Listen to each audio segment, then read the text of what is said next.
The gate groaned open.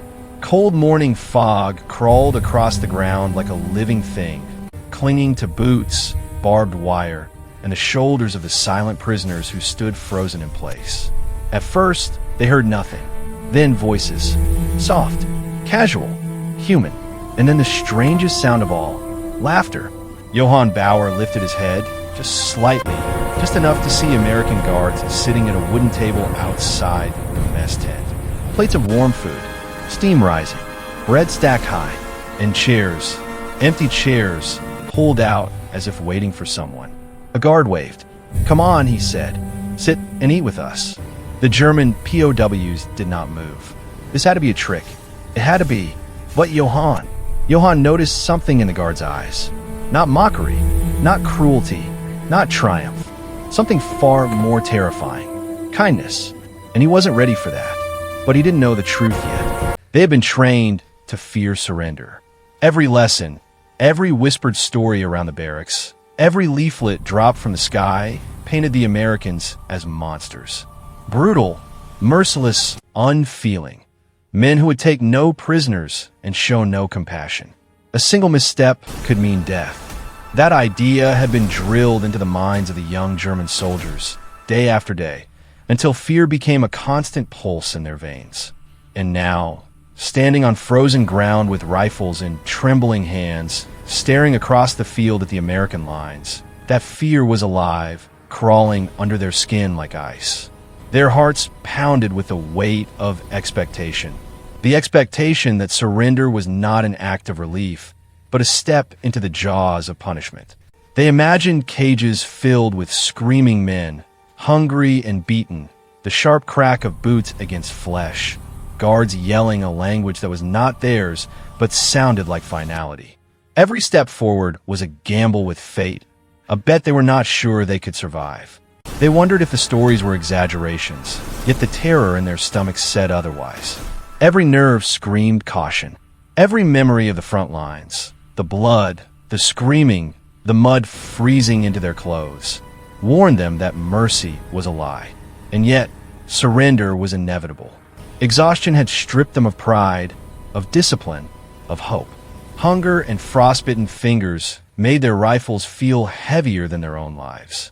Each man feared not just the Americans, but what he might become in their hands. Broken, humiliated, stripped of the last fragment of dignity he still carried.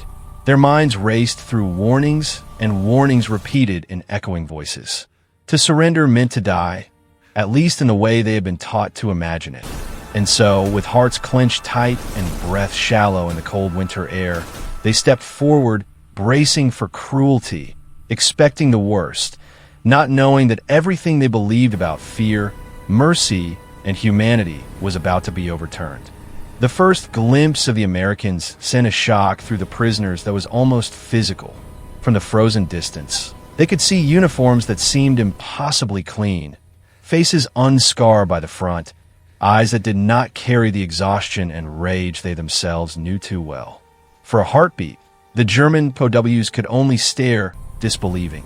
Every instinct screamed danger. Every fiber of their training told them these men were killers, eager to remind them of their surrender. Yet the soldiers did something the POWs could not anticipate. They smiled. Not a cruel, mocking grin, but a soft, human smile. As the Germans shuffled forward, their boots crunching in the frost, the Americans did not raise rifles, did not shout commands, did not bark orders meant to break them. Instead, a soldier stepped closer, holding a tin of warm water and offering it with a quiet, steady voice. "Here, drink." For a moment, the POWs froze, staring as if he had offered them poison. One man's lips trembled as he reached forward, unsure whether to take it. When the liquid touched his parched mouth, it was warm, sweet, and real. Relief mixed with suspicion in a confusing swirl. Could mercy exist in this world? Could an enemy be anything but cruel? The scene was surreal. Guards laughed softly with one another, not at the prisoners, but as if sharing a secret joke. Small gestures, a nod, a brush of a sleeve to guide them, challenged everything the young Germans had been told about the Americans. They looked at each other in disbelief, questioning if they had misread the signs of war all along. Hunger gnawed at them. Frostbitten fingers shook, yet the strange, quiet humanity of their captors made their hearts hesitate before caving entirely into fear. Something had shifted, though they did not yet understand what. That moment, subtle and fleeting, planted the first seed of doubt. The Americans were not what they had been told. And in that brief, astonishing first contact, a door opened, a door that could change everything they thought they knew about enemy, war, and themselves. The gate of the camp loomed ahead like a promise and a threat all at once. Wire fences stretched into the pale winter sky, cutting sharp lines against the soft gray of dawn. The German POWs shuffled forward, shoulders hunched, eyes darting at every shadow. They could smell the smoke of a distant fire, the faint tang of cooked food, the scent of men, warm, alive, foreign. It made their stomachs ache. Hunger had become a constant companion, gnawing at them, twisting their minds with memories of what little they had left from home. Every footstep on the frozen ground felt heavy, each crunch of ice under boot and toe echoing like a drumbeat of doom. They expected shouting, whipping, the sudden crack of a rifle, but the air was quiet, too quiet. Their nerves, already frayed, tensed. They imagined themselves stepping into a trap, a cruel theater designed to break them further. The prisoners looked at one another, eyes wide, trying to gauge if fear was reflected in their neighbors' faces or if they alone were imagining it. Inside the camp, the scene was almost absurd in its normalcy.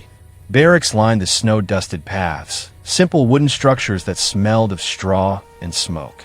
Men walked about, some carrying buckets of water, others sweeping the courtyards. There was laughter, soft, human laughter that cut through the soldiers' fear like sunlight through storm clouds. For the POWs, it was dizzying. They had been told the Americans were monsters, yet here they were moving freely, alive, smiling, performing ordinary tasks. The young German soldiers kept their heads down. Their hands clutched their coats, worn and thin, their fingers numb from cold and nerves. They moved slowly, waiting for the moment that punishment would arrive. Every instinct screamed that this calm could not last, that the stillness was a lure. But as they passed, something strange happened. A guard held the door open, nodded politely, and said simply, "Welcome."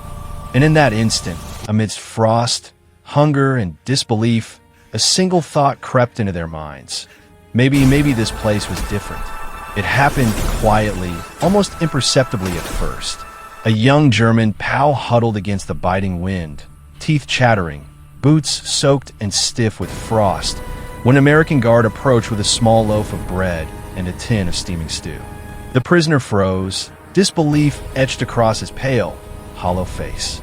Every nerve in his body screamed. Asterisk, this is a trick. They want to humiliate me. They will laugh when I reach for it. Asterisk, yet hunger was stronger than caution, a relentless force gnawing at his ribs, demanding action. He lifted a trembling hand, hesitated, and then, slowly, took the bread. It was warm, real, nourishing. The taste was foreign, but not unpleasant. It was life itself in a world that had been hollowed out by war. Around him, other prisoners received the same small gestures. A blanket draped over shoulders, a cup of warm coffee, the soft words, asterisk sit, you're safe here. Asterisk, each act, though simple, was revolutionary. It broke down walls they hadn't realized they had built around their hearts. Some of the POWs shook their heads, eyes wide, trying to understand why anyone would treat an enemy with such consideration. If this was kindness, why did it hurt so much? One man remembered the stories told by his officers. Americans were ruthless, unfeeling, monsters who took pleasure in punishment. But here, before him, there was no cruelty, only attention and care, simple human gestures that contradicted every lesson he had been taught. The effect rippled quietly through the group. Hands unclenched, shoulders relaxed ever so slightly. A nervous laugh escaped one prisoner, followed by another. The Americans didn't scold, didn't reprimand, they just allowed it, allowed a moment of humanity in the midst of war. And for that first time since surrender, The German soldiers felt something they hadn't felt in months. A fragile, dangerous hope. A hope that maybe, just maybe, not all enemies were what they had been taught to fear. Then it happened. The moment that would linger in their memories for the rest of their lives. The Americans, who had been handing out small acts of kindness all morning, gestured toward a long wooden table laden with steaming bowls of stew, fresh bread, and mugs of hot coffee. "Sit," one of the guards said softly. "Eat with us." The German POWs froze. Their minds raced. Asterisk sit? With them? Are they mocking us? Is this some trap? Asterisk hunger clawed at their stomachs, yet fear gripped them more tightly. Each man exchanged glances with the other, searching for confirmation that they hadn't gone mad. Every muscle in their bodies tensed, ready to bolt, to retreat, to defend themselves against what they had been trained to expect. Punishment, humiliation, maybe even death. Slowly, almost hesitantly, the youngest among them stepped forward. His hands shook as he reached for a bowl, and when the warmth of the stew met his fingers, it was as though the cold and fear had been paused for a moment. Another prisoner followed, then another, until the entire line of captured soldiers was seated around the table. They didn't speak at first. Silence stretched across the snow-dusted courtyard, broken only by the gentle clinking of spoons against metal. The Americans talked quietly among themselves, smiled softly, and even made small jokes, never forcing interaction, never patronizing. It was bewildering. The German soldiers wanted to recoil, to reject it all, but their bodies betrayed them. Their hunger, their exhaustion, their longing for normalcy won. One prisoner dared to look up at the soldier beside him. Why are you doing this?" he whispered. The American simply shrugged and said, "Because it's right. Because you're human." In that moment, the POWs realized the impossible. The enemy had offered them not only food, but dignity. They realized that mercy could exist even in the midst of war. And as they lifted spoons to taste their first warm meal in days, fear slowly gave way to disbelief, and disbelief began to bloom into fragile trust. As the German POWs ate, something strange began to stir within them. At first, it was just confusion, an odd, unsettling sensation that contradicted everything they had been taught about the Americans. They had expected cruelty, fear, punishment. Yet here, at this table, there was warmth. Simple smiles, shared bread, quiet laughter. The prisoners felt it tug at the edges of their minds, a subtle and unwelcome intruder called hope. Hands that had clenched in fear began to loosen. Shoulders that had huddled against the cold lifted slightly. One young man, his face pale and gaunt, stared down at his bowl, wondering if this kindness was real. If this is mercy, why does it hurt so much? He thought. His pride, the pride drilled into him since boyhood, screamed at him to reject it, to resist the vulnerability that came with gratitude. And yet, every warm bite, every gesture of concern, seemed to whisper a truth he had almost forgotten, that even in the midst of war, people could choose compassion. Another prisoner, older and hardened by months on the front, felt a surge of guilt rising with every shared smile. He remembered the orders he had carried out, the destruction he had witnessed, and the fear that had driven him to obey without question. How could he accept this humanity when his hands were tainted with so much violence? Yet he could not look away from the Americans' steady, unwavering attention. The way they treated him not as a monster, but as a man. Across the table, the men began to talk quietly, cautiously, words forming like fragile bridges between enemies. They shared fragments of home, memories of family, small confessions they had hidden even from themselves. Laughter began to emerge, hesitant at first, then steadier. The prisoners realized, with a mixture of awe and disbelief, that the line between enemy and human being was not as fixed as they had been taught. And in that slow, trembling realization, fear began to loosen its grip.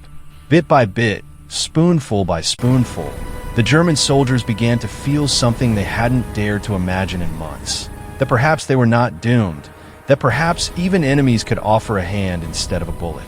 Over the next few days, the German POWs began to notice small, almost imperceptible moments that chipped away at their fear. A guard offered a cigarette without a word, simply lighting it and sliding it across the table.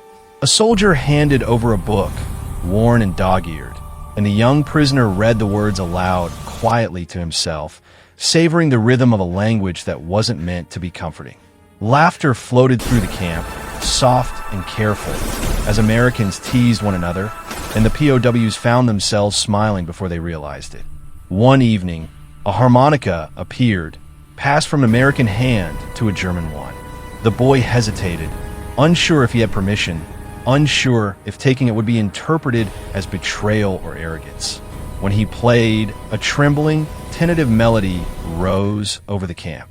Others listened in silence, some swaying slightly, some eyes glistening. For the first time in weeks, perhaps months, the POWs felt a fleeting sense of peace, a reminder that even in a world torn apart by violence, music could still exist. Conversations began to creep into the quiet spaces between the rows of bunks and tables.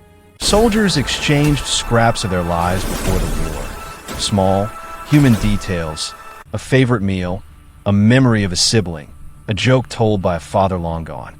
At first, the Germans whispered, afraid that speaking too loudly would break some invisible rule. But the Americans leaned in, listened attentively, nodded. They didn't correct, judge, or interrogate.